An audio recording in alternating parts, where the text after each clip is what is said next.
Okay. L'shem Yichud Kudsha Brichu Shechinte B'Dechilu Rechimu. We're now going to start the Shiur Hareini Muchan Umazum L'Kayim Mitzvahs Harbotus HaTorah. The discussion today is the very powerful and mysterious introduction that we find in many places throughout the Siddur.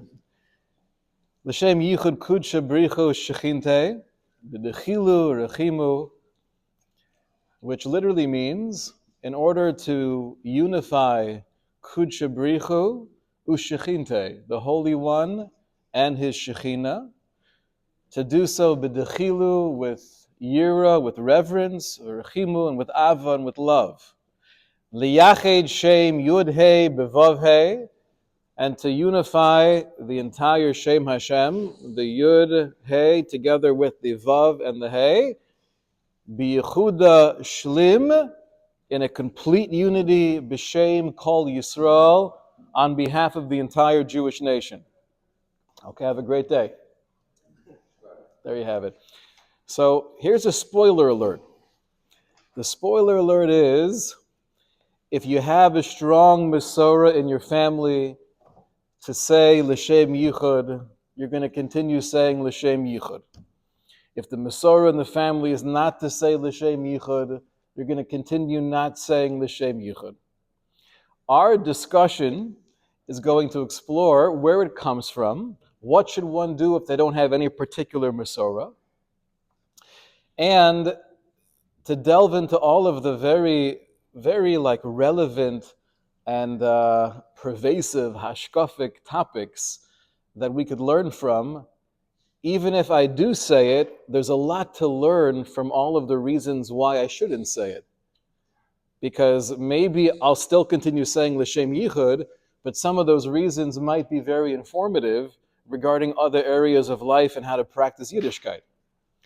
And even if I don't say it, there's a lot to learn from what are the basic ideas and the premise behind those who do say it.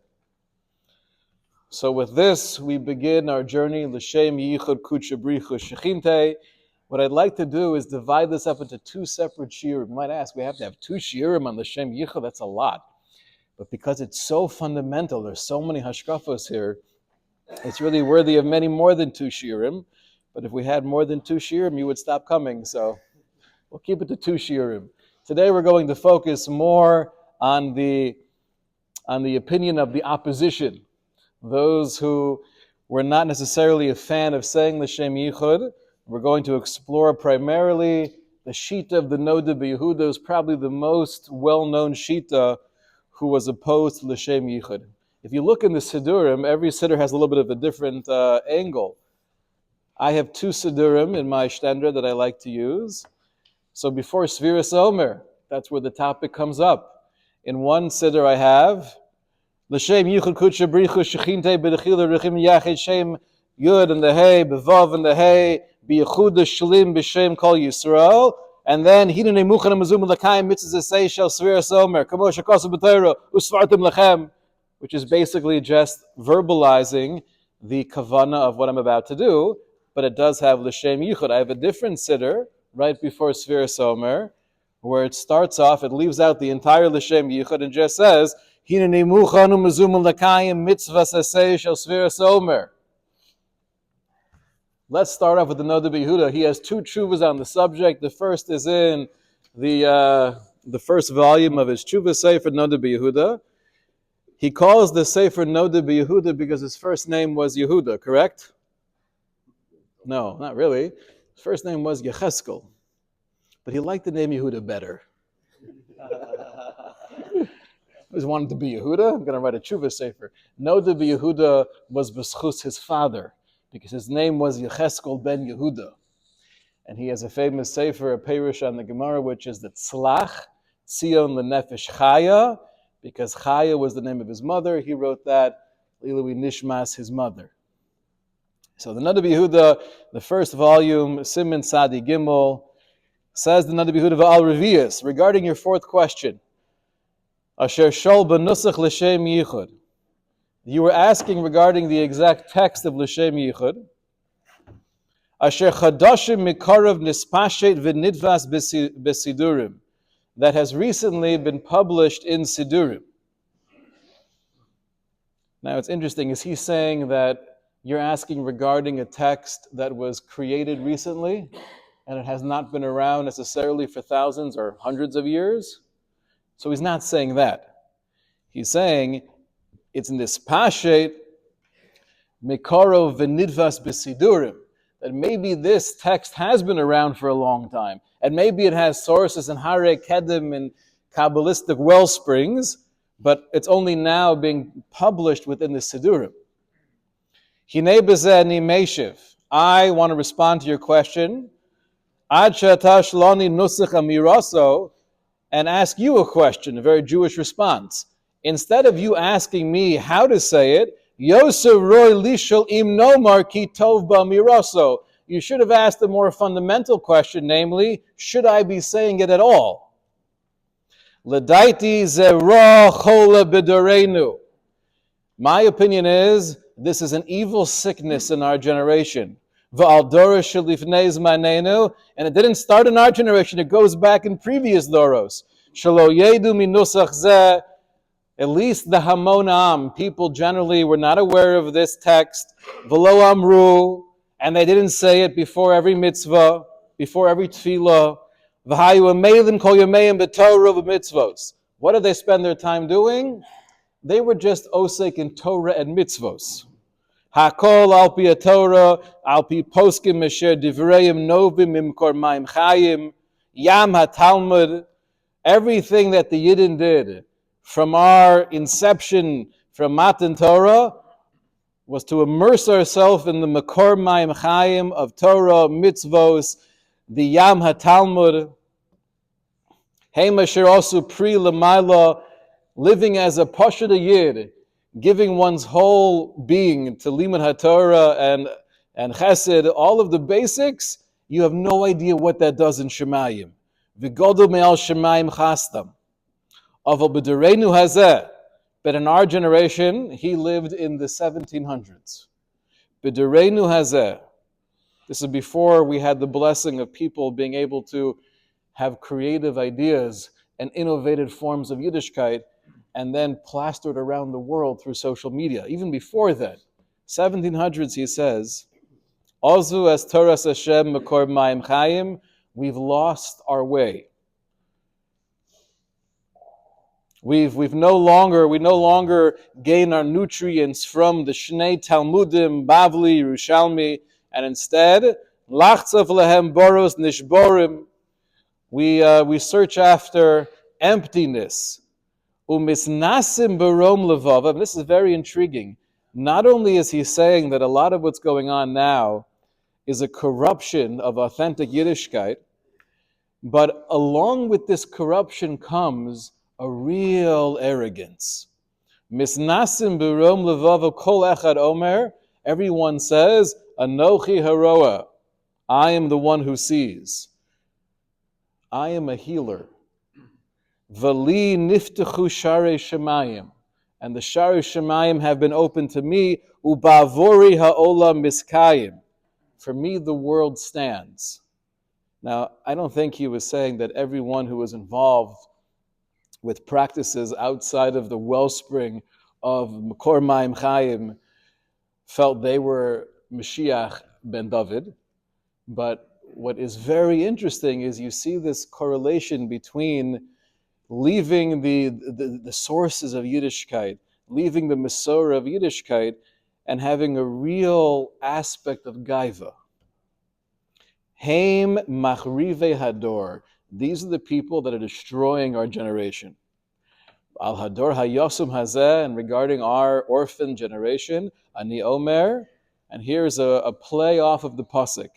Yisharim Darchei Hashem, the actual pasuk says, Tzadikim Yelchu Bam, that the righteous, right, the ways of Hashem, of the Torah, are straight. And the righteous ones will go in them, Uposhim Yikoshlu Bam. And the pasuk says, but the sinners, those who are making a mistake, they will stumble. Says the Noda B'Yehuda, Darchei Yisharim Darchei Hashem v'tzadikim yelchu bam v'chasidim yikoshlu bam. And those who view themselves as overly righteous, right, they will stumble. So it's an interesting question. Was he referring dafka to the group, right, the Hasidic movement? It could be. It could very well be. I don't think he was necessarily painting a broad brushstroke that everyone within the newly founded Hasidic movement was in this category, but at least he felt there was a real concern. I have a lot to say on this subject. I just got started.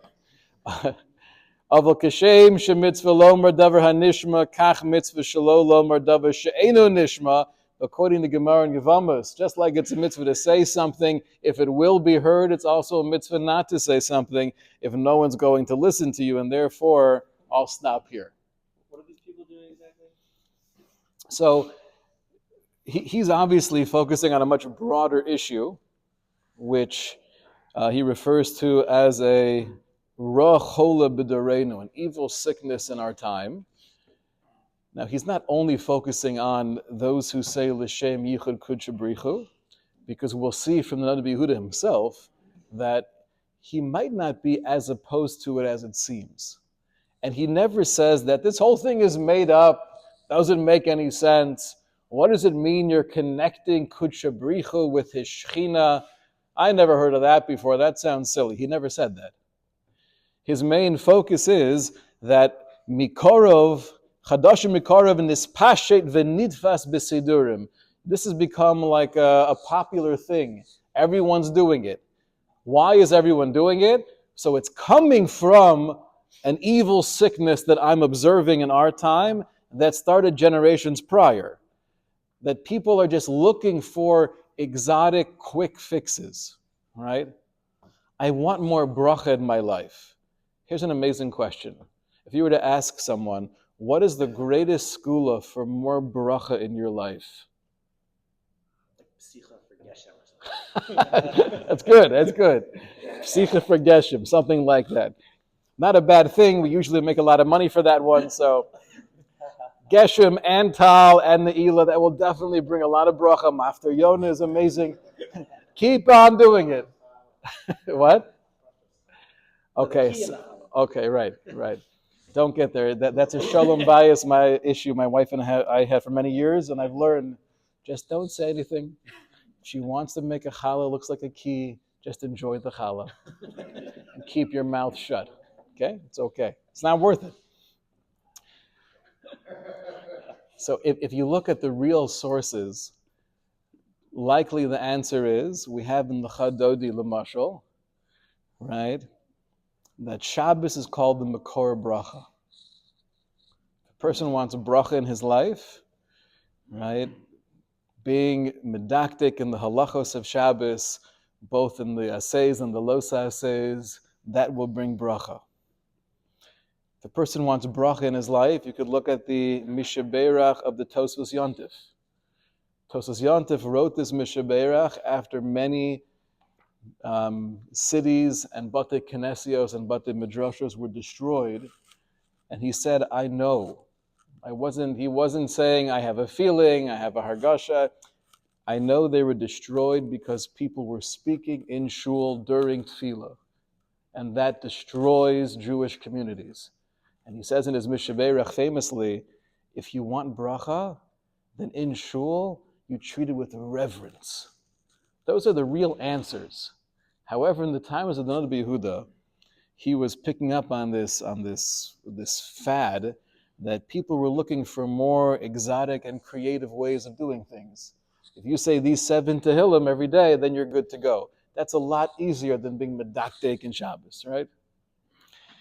So that he's referring to that broader issue. Using the aftermath of Shabbos Tzvi. Oh, yes.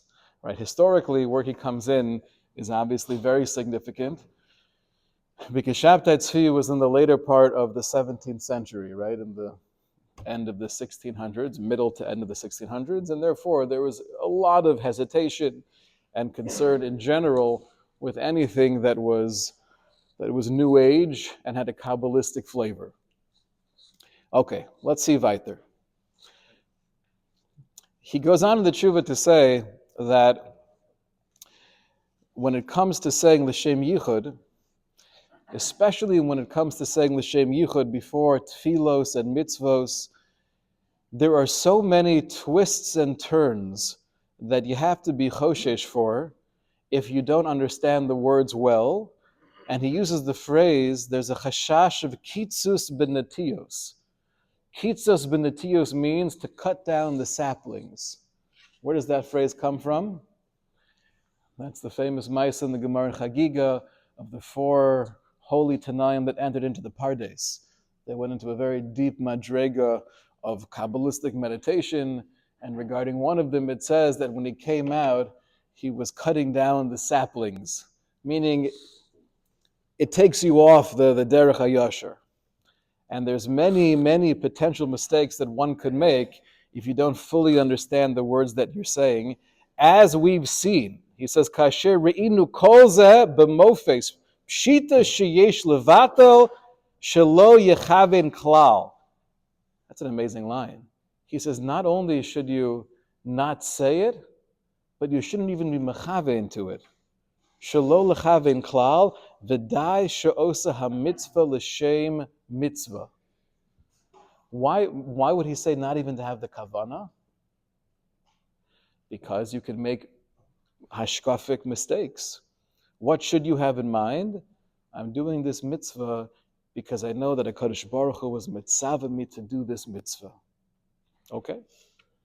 Now you did mention, he says to the person who wrote the tshuva, that we know in Kabbalistic literature, and Rav Chaim Volozhin writes about this in the Nefesh HaChaim, which was not written yet, but we know the idea of dibor, machshava, maisa, having all of those facets of our avoda work together.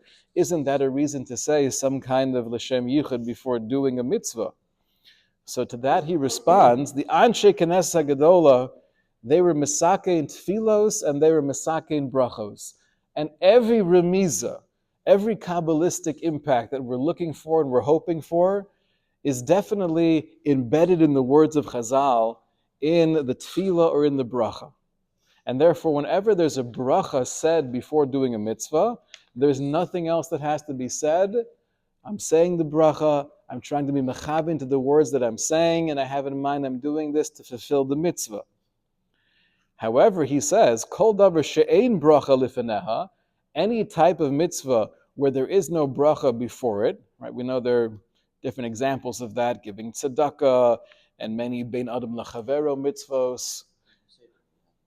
What's that? During the Seder? Okay, well that's a whole kasha. What is the bracha on the Seder? But that's a good example. Yes.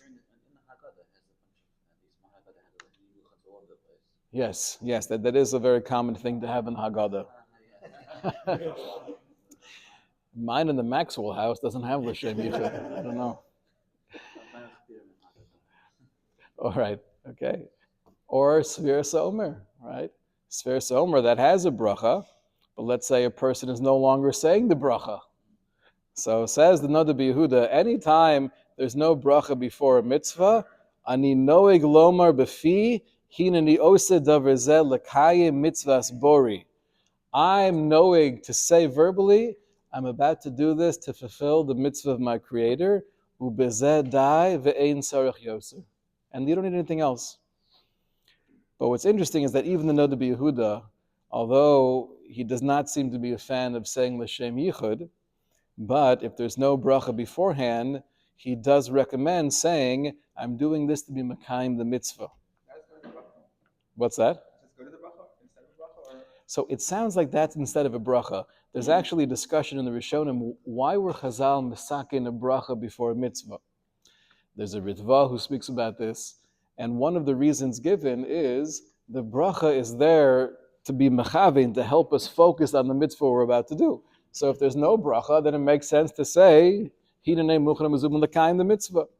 Do you have to actually say it verbally? He's not saying there's a din in the dibor. He's probably saying, I say the words because we know in general, right, saying something verbally can help in guiding the machshava. Well, there's no isser to say something that was never established by the Anshe Knesset Gedola, if it's not officially part of the tefillah, it's just something that he would say, like to help him, focus in. Why isn't it enough to just say that when we do matzah, we say L'Shem matzah mitzvah? We say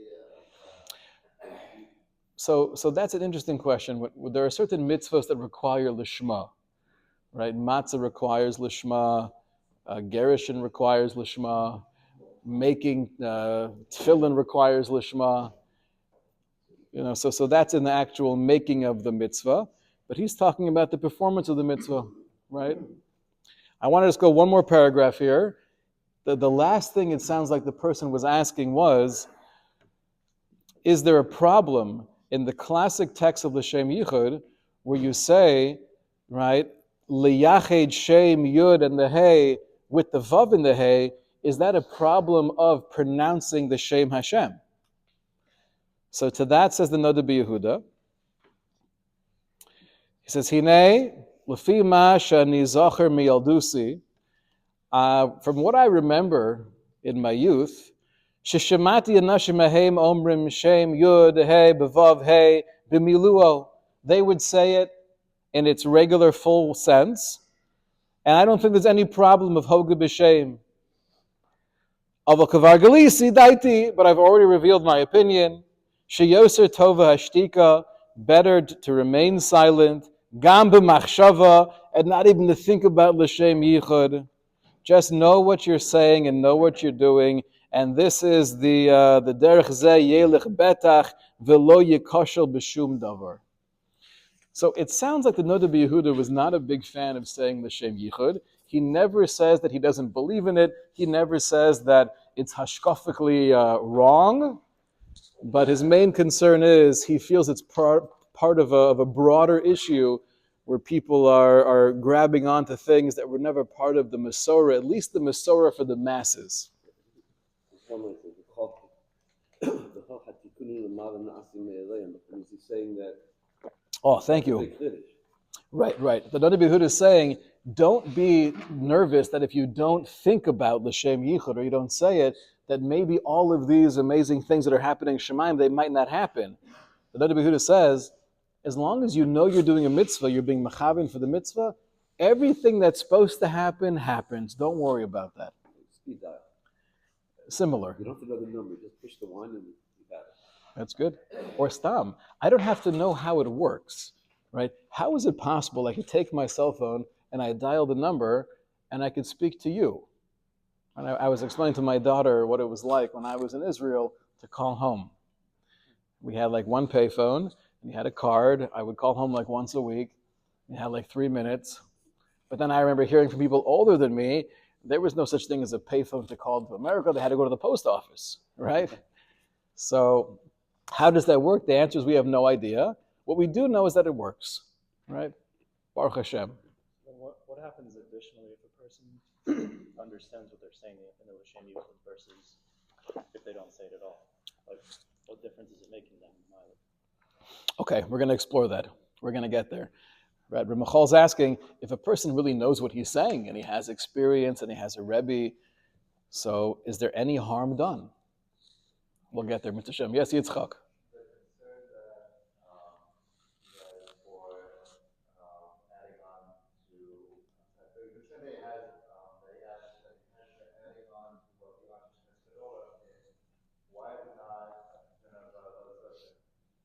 Of what? The question is, why is there no concern for adding on Masha Kosev B'Torah? The basic answer is we're allowed to say things that focus us, right? L'mashal, I could set reminders on my phone, to have something in mind. That's not considered adding on to the Torah.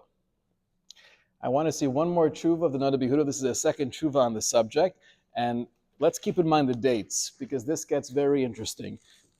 Take a look at the top of page 2.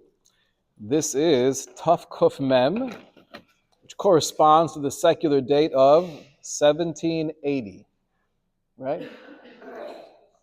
So in 1780, it sounds like somebody wrote him another shaila regarding the text of L'Shem Yichud.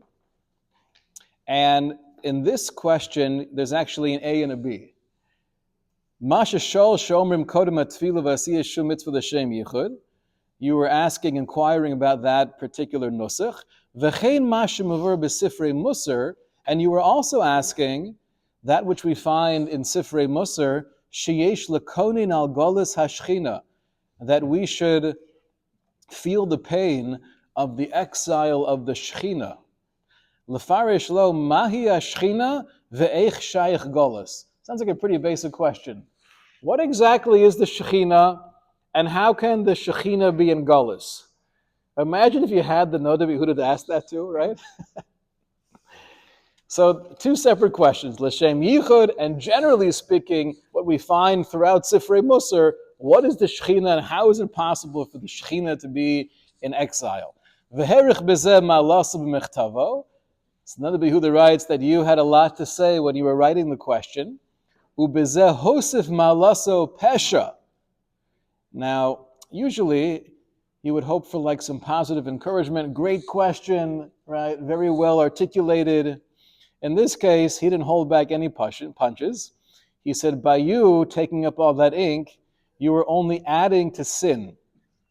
Lachkor bin nistoros, trying to delve into those hidden matters. V'yotzim migede divrei chazal, and you were going out of bounds of the idea that Chazal teach us, b'mufla mimcha al tidrosh. That which is above you, don't try to explore it. Okay, so I wasn't impressed with your conjecture on these subjects. And then he says an amazing line. Tell me what this means. V'omnam, legalos bezeh, to reveal this, efshar, is impossible. Afal pikein, farish lo devarim hamisyashrim. But I'll give you something you could relate to. So here's the A or B.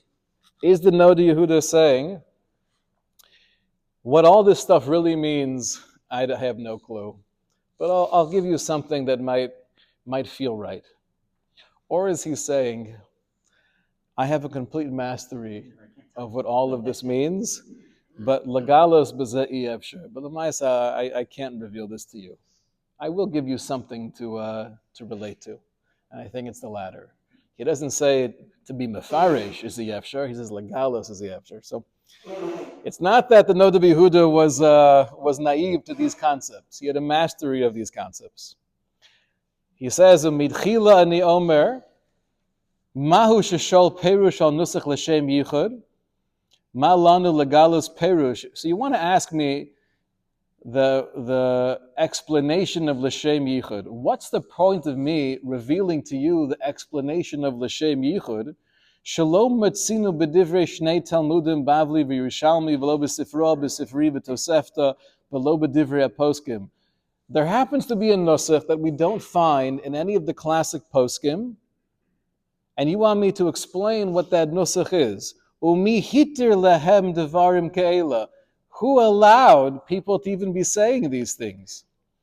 V'hayomim harishonim b'doros harishonim shelo yedu minusach zeh hayu tovim me'ela. And in previous generations, where the Hamon Ha'am at least didn't say l'shem yichud, they were better off.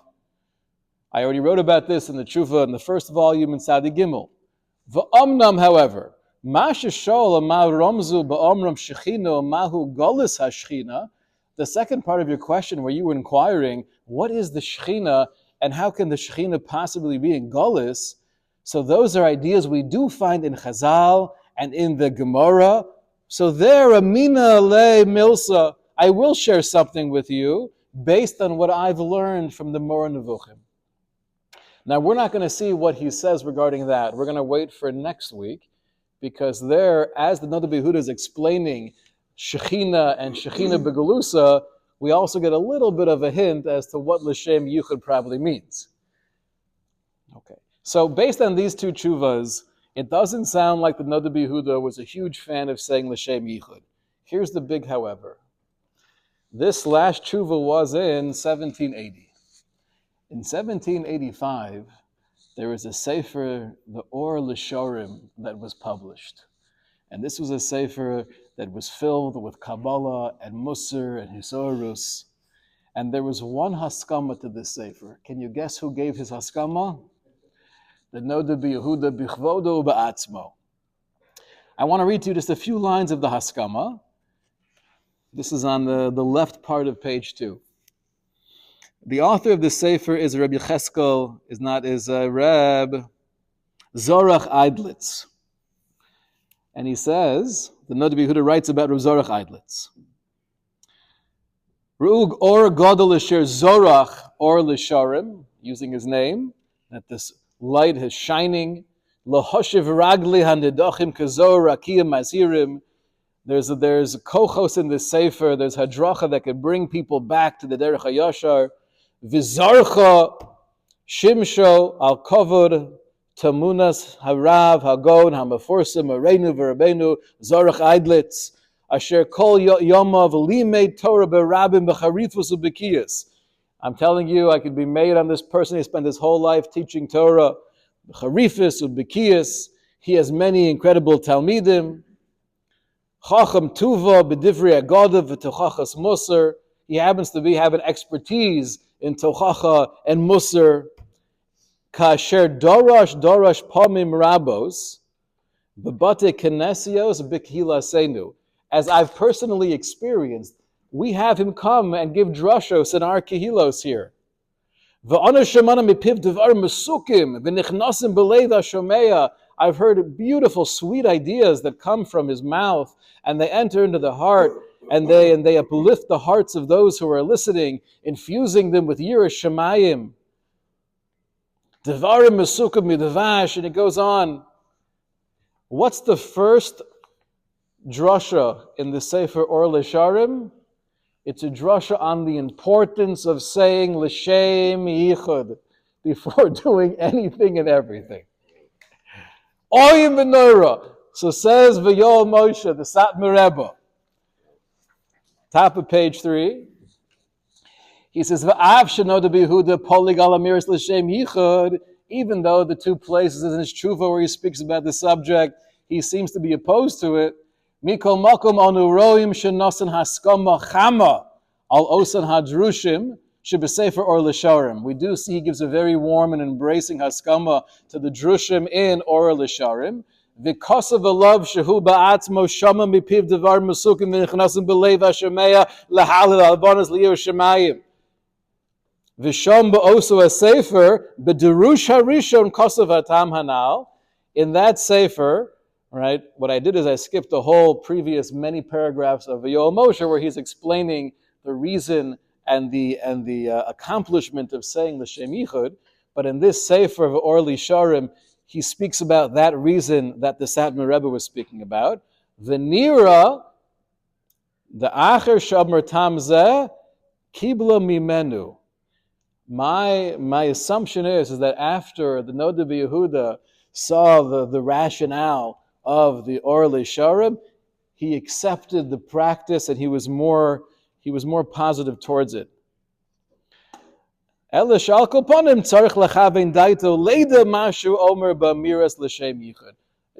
you have to know what you're saying. Okay. That would be an amazing thing, right? The Noda B'Yehuda in his two tshuvos is very strongly opposed to at least people, normal human beings like you and I, saying l'shem yichud.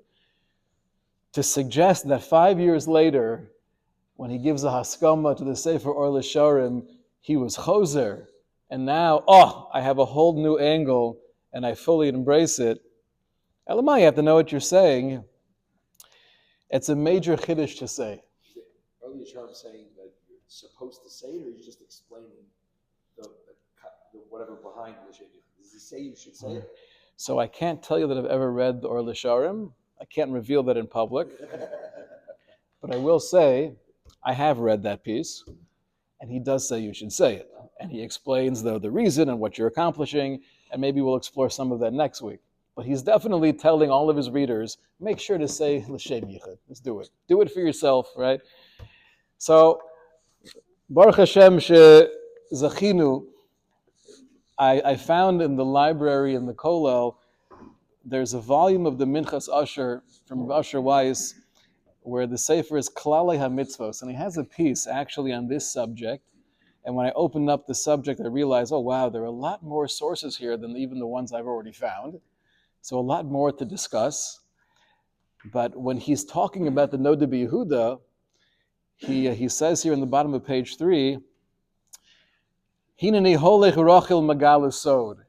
This is a line we find in Rishonim, that I'm going to be the peddler and reveal a secret. That if you look in the drashas of the Tzlach, Noda B'Yehuda also had drashas entitled Avas Tzion. If you look in the 25th drasha, what you find is the drasha under letter Tes, and then the drasha under letter Yud Aleph, and for some strange reason, the drasha with Yud is missing, right? And I wasn't sure what to make of that, says Rav Asher Weiss, until there was one Talmud Chacham that had a Ksav Yad, right? A Ksav Yad of Noda B'Yehuda that he showed to me that came out from one of the descendants of the Noda B'Yehuda. This is, it looks like a great-grandchild, the son of the Yad HaMelech. That's a great-grandchild.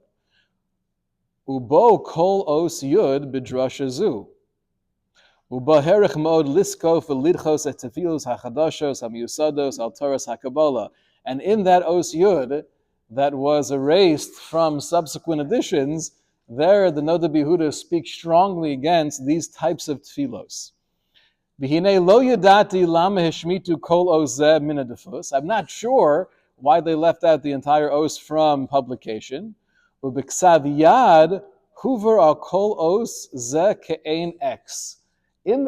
Yad, over the entire os yud, there's just an X over it. It reminds me, I remember when I was in yeshiva, there was a fellow who had come in, it's way back 20 years ago, and he had the Yad of Ram Art Scroll Mishnayos, right, with all of the commentary in the Hebrew, in the English, and he would read, and he would sit there right next to me. He would just read a whole paragraph and then take out his pen and then exit out when he was done. Next paragraph, okay.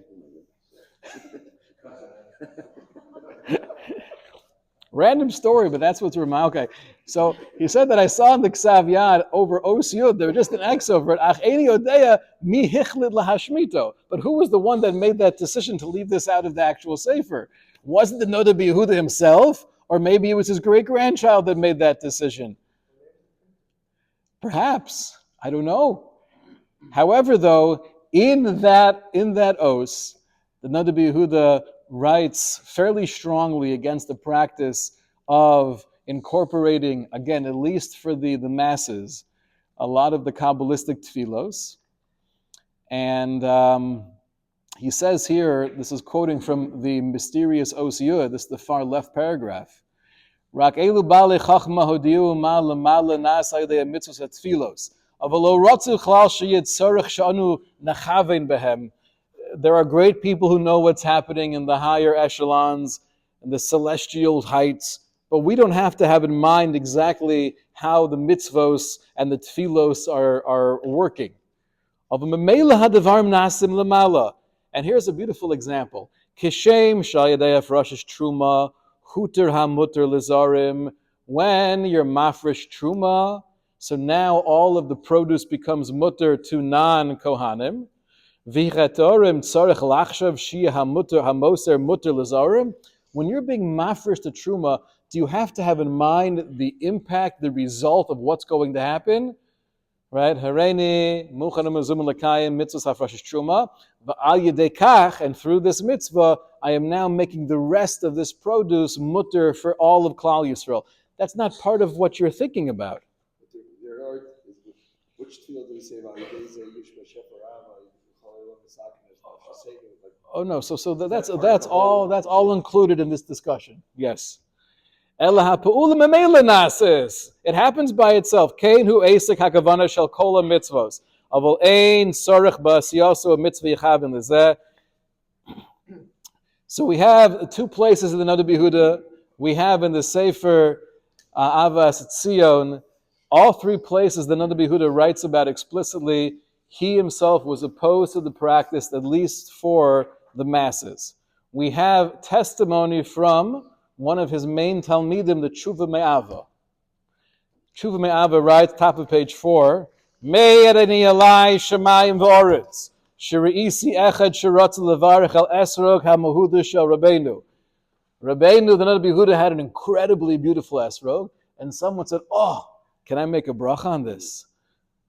And then he saw that he was about to say, Yehi Ratzon Kod Matilas Lulav, Kas V'Rogos. And the Nada B'Yehuda got angry. V'omer B'Kotzev Gadol, Omer Yehi Ratzon, Eini Manichu Levarich, V'lo Henichu Levarich. You know what? Give me back that esrog. Don't say that on my esrog. So given what the Nada B'Yehuda himself writes, and given the testimony of his Talmud, the Tshuva Me'ava, I think it's a far stretch for us to say that he was choser when he gave a haskama to the Sefer Or L'Sharim. Why would he give a haskama then to the Sefer? I assume the answer is because he knew the Mechaber was an Adam Gadol, a Yarei Shemayim. He knew that everything he was saying in the Sefer was all based on Adnei Kodesh and beautiful, holy, true ideas. To give a haskama to a sefer, as long as I know it's authentic and it's true, it doesn't have to be the exact same hashkafa. If I think there's something off in your hashkafa, I would never give you my haskama. The Nada B'Yehuda is not saying hashkafically it's wrong to say l'shem yichud, although he kind of is. But I think the way to understand the Nada B'Yehuda is, I think it's detrimental and it's dangerous and the risk outweighs the benefit for the majority of people. Because if you don't know what you're saying, once you start talking about different aspects of Shechina and Kudsha Brichu, that kind of sounds like something else we say. You know what that something else is?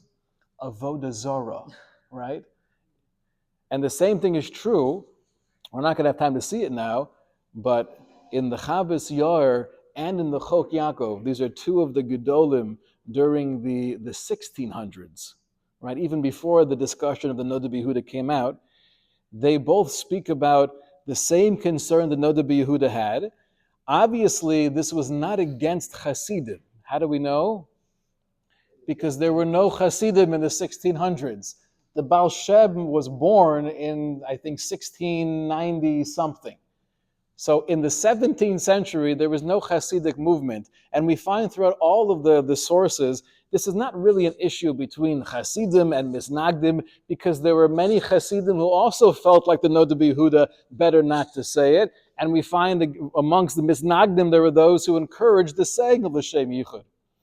But the Chavos Yair and the Chok Yaakov actually in Orach Chaim Taf Pei Tes, that's the Siman on Sfiras Omer, they speak about the concern of saying L'Shem Yichud, and they specify, he says in the Chavos Yair, there was a person who showed me a siddur, one of my balabatim showed me a siddur that came out, Mechadosh, and it was printed L'Shem Yichud, and he wanted me to explain to him what those words meant. So I told him, I said, I think generally saying L'Shem Yichud is really more for the Talmidei Chachamim, Muflagim, basically not for you. He responded back, I don't plan on saying it. I just want to know what it means. What's the Perush HaMilos? Right? What is to connect the Kudsha Brichu, the Shechinte, and then join together the Yud and the Hey and the Vav and the Hey? What does that even mean? So the Chavos Yair says again, I tried kind of pushing him off, and then he got angry. So I said to him, Lahafis Daito, just to make him feel a little better. Sheyamin li behein tzedek, shegam ani einenu mevin tachlis dibur devarim elu. I'll tell you the truth, I don't really know the tachlis of these words either, meaning like their real intent, the inyanim, v'cheina emes, and I'm telling you the truth. V'ulai lo yedu v'lo yavinu es ze kol chachmei kabbalah dorosenu. And it could very well be even all the Kabbalistic scholars in our generation, going back to the 1600s, they might not understand it either. Af mitzaftzafim umahagim bekabbalas ari. So they say the words. You want to know what they really mean? I'll tell you the truth, I'm not even sure. Right? So this is not a new aged discussion. This goes back hundreds of years. What's interesting, we're going to leave off with this. There's a piece in the Simchas HaRegel, which is one of the hundreds of Svarim from the Chida, where the Chida writes about the Noda B'Yehuda. This is actually a line we saw in Rashi based on this past week's Parsha. He says, Ba l'chlal kas al chasidei artso, uba l'chlal tos b'devarov. He said, I think where the Noda B'Yehuda was coming from was he had a real anger and concern for a lot of what was happening amongst the Hasidic movement where he was. And his presentation on this subject was coming from a place of really trying to stem the tide, because he felt that there was a lot going on that was unhealthy. As he himself writes, it's a chole ra. But says the Chida, I guarantee you, the Noda B'Yehuda was never saying that if you're in this world and you have the proper kedusha and humility and you can be uplifted with the proper understanding of what it means, even though the Chavis Yair says probably nobody knows what it actually means, but if you could understand what it means, so then I don't think he would argue. And furthermore, says the Chida, what the Noda B'Yehuda writes, that you never have to be mechave into what's going to happen, that just happens by itself. I personally feel that's against the Arizal, that's against the Rashbi, and from the Torah's Hanister, having a kavana to what's actually taking place in the higher spheres can be helpful. It's not needed to be mekayim the mitzvah, but it could be helpful. So that's what the Chida says regarding the Noda B'Yehuda. What's that? Helpful to me or for the world at large? The answer might be both. We're going to stop here. We've explored the sheet of the Noda B'Yehuda. We'll continue next time trying to figure out what does L'Shem Yichud potentially mean. Shkoyach. Last step, could you perhaps conjecture?